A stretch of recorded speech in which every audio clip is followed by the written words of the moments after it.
Good afternoon. My former chairman in the Finance Commission, Sri N.K. Singh, Chief Economic Advisor, Anant Nageswaran, my very good friend, my colleague, Deputy Governor, Dr. Michael Patra, and other colleagues from the Reserve Bank and from the banking and the financial sector here in Mumbai, Ms. Ansula Kant, Managing Director, World Bank, eminent panelists who participated in today's discussions, members of this distinguished audience, friends from media, I see some of them here, ladies and gentlemen. Today's seminar on global economy, challenges, opportunities, and the way forward was held as a part of the International Financial Architecture, that is the IFA, and the Framework Working Groups, that is the FWG work streams under India's G20 presidency. As a follow-up to that, we had 3 panel discussions, and I did attend the first one. Thereafter, I could not. I had to go back and attend to some work. But I have been informed that overall, all these discussions have yielded very rich and insightful thoughts on the topics that were listed for today's discussion. Especially, I think the suggestions and the thoughts were mainly centered on financing development and global public goods, on tackling global debt vulnerabilities, and also they focused on key risks to global economy. Now, all these issues are priorities under the G20 presidency of India. I take this opportunity to thank all the participants for enhancing the quality of discussions during the day. I would also like to make a special mention of the participation of the audience through various comments and questions. On the whole, I think we have had a very fruitful and productive discussion today. Policymakers today across the world are grappling with multifarious and intertwined challenges in ensuring post-pandemic recovery in the face of elevated inflation, financial market vulnerabilities, reduced policy headroom, and geopolitical tensions. In this milieu, India's G20 presidency aims at enhancing global cooperation to face such challenges. This is embodied in the presidency theme of Vasudhaiva Kutumbakam, that is one earth, one family, one future. The theme underlines the importance of global public goods for common prosperity of all. Global public goods play a very crucial role in shaping developmental strategies and securing human welfare across borders and generations.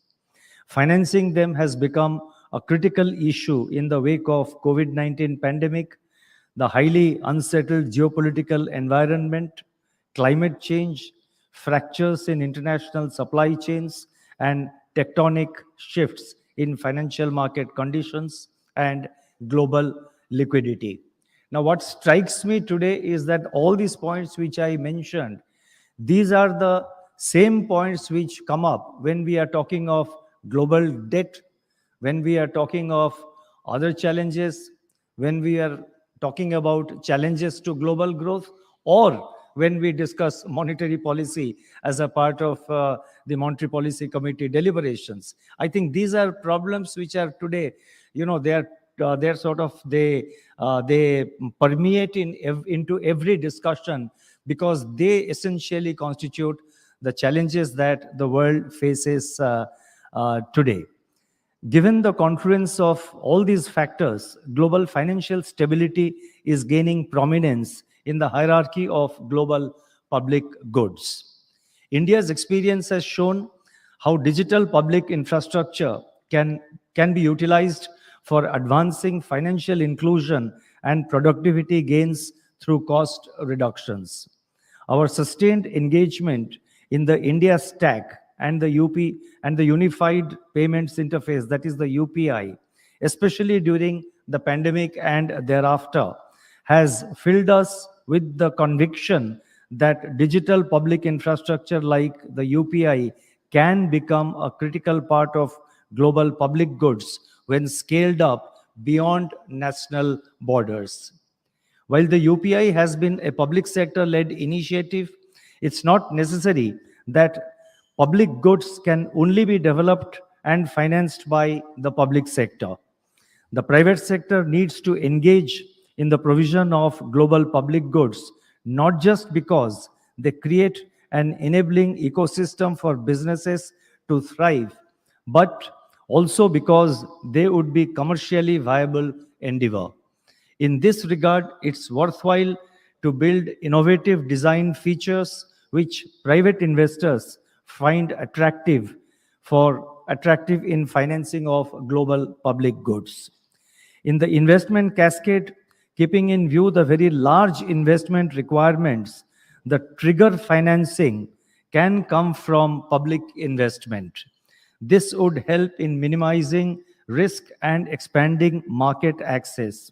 Subsequent financing needs can be met by the private sector.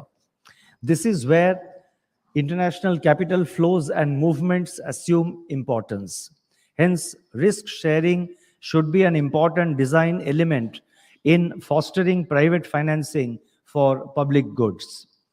In this endeavor, multilateral development banks could catalyze private sector investment through risk sharing mechanisms. Recent fault lines in global cooperation have led to under-provisioning of global public goods and erosion of economic welfare. Absence of seamless access to COVID-19 vaccines is a case in point. Abs- Similarly, the lack of timely financial support and creditor cooperation can explain, even if partly, the rising debt stress in some developing economies.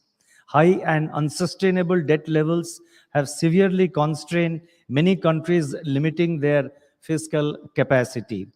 While the G20 led initiatives such as the Common Framework for Debt Treatment and the Debt Service Suspension initiatives have been discussed intensely, significant progress beyond discussions have to be achieved.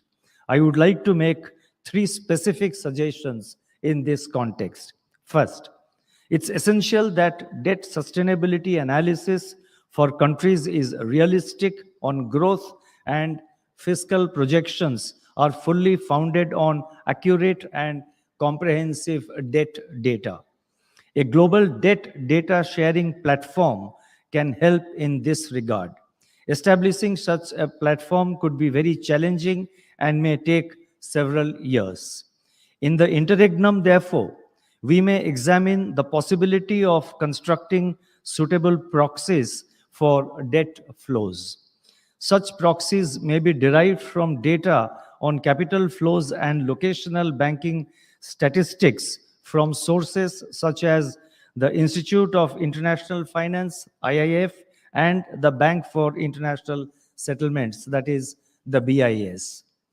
Us- the second suggestion I would like to make is that a multilateral debt relief program providing targeted assistance to low-income countries with high level of debt needs to be considered on a priority basis.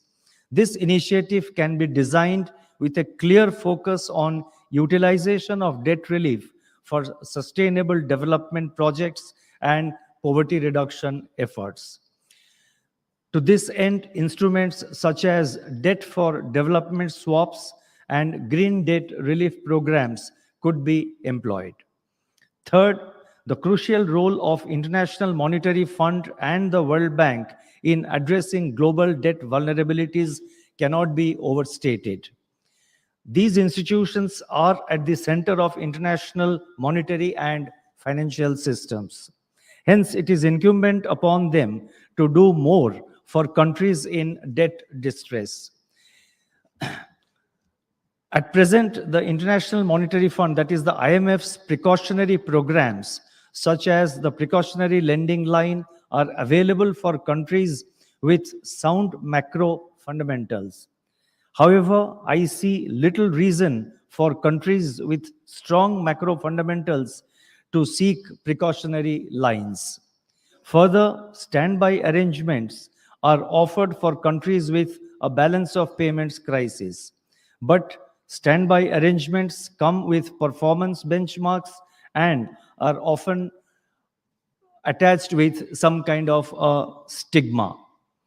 This is an important issue as the recent experience shows how the perceived stigma and or lack of access to IMF programs can cause countries to seek support from other borrowers rather than the IMF, with debt sustainability consequences for these very countries.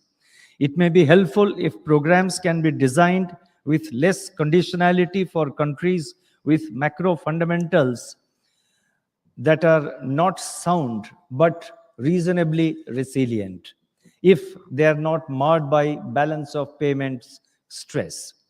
The key point that I am trying to make here is that corrective measures, including financing, should be put in place in a timely, non stigmatized, and more open access basis. For this purpose, a bigger and stronger IMF that is capable of managing the levels of country risk assumes crucial importance. Since the IMF's support is linked to quota size of countries, the 16th General Review of Quotas and its attendant requirements, including governance reform, needs to be completed expeditiously. Besides enhancing the legitimacy of the IMF in its oversight of international monetary and financial system, this will increase traction for the IMF's policy advice. We must not allow the burden of debt to stifle the potential for growth in large number of countries. In this connection, the panel discussion on key risks to global growth, namely inflation, financial stability, and climate change, assume topical relevance. Even as global economic outlook is marred by risks to downside, long-term structural challenges such as climate change must be addressed through supply of adequate and affordable financing for green transition. We must, however, be mindful of the potential financial stability implications of green transition. The transition efforts must address both physical and transition risks of climate change. Smooth and orderly green transition is absolutely necessary to avoid disruptions to economic activity and loss of growth potential. While the investment needs for smooth green transition are large, the actual financial flows to green projects are highly skewed and are by and large concentrated in the advanced economies. There is an urgent need to enhance green capital flows to especially to the emerging market and developing economies. As noted by the IMF in its recent Global Financial Stability Report, the green flows to EMDs are curtailed by inadequate supply of green-rated investment projects.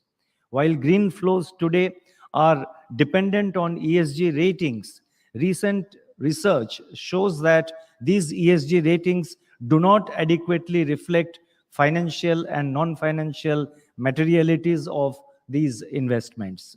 Therefore, there is a need to ensure that green ratings reflect the actual environmental impact of the projects so as to avoid greenwashing.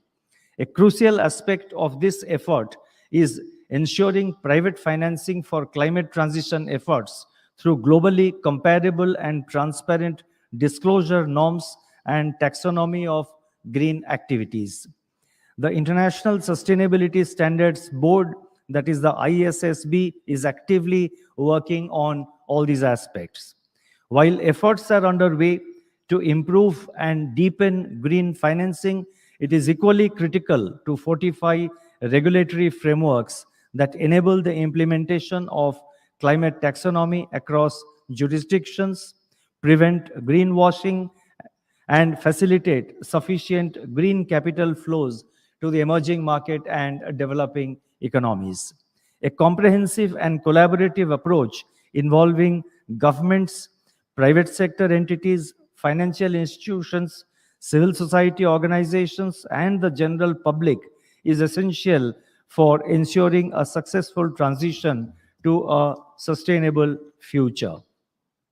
Let me now conclude by saying that structural challenges such as financing global public goods, managing global debt vulnerabilities, and dealing with climate transition are uphill tasks which no country can achieve alone.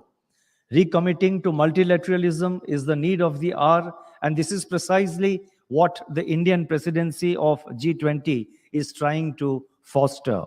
It is also important to take note of the people centric transformative changes taking place in G20 member countries, like, for example, the UPI and the financial inclusion initiatives in India. Wider adoption of such models would make the world a better place for everyone and offer opportunities to everyone. I'll stop here. Thank you very much.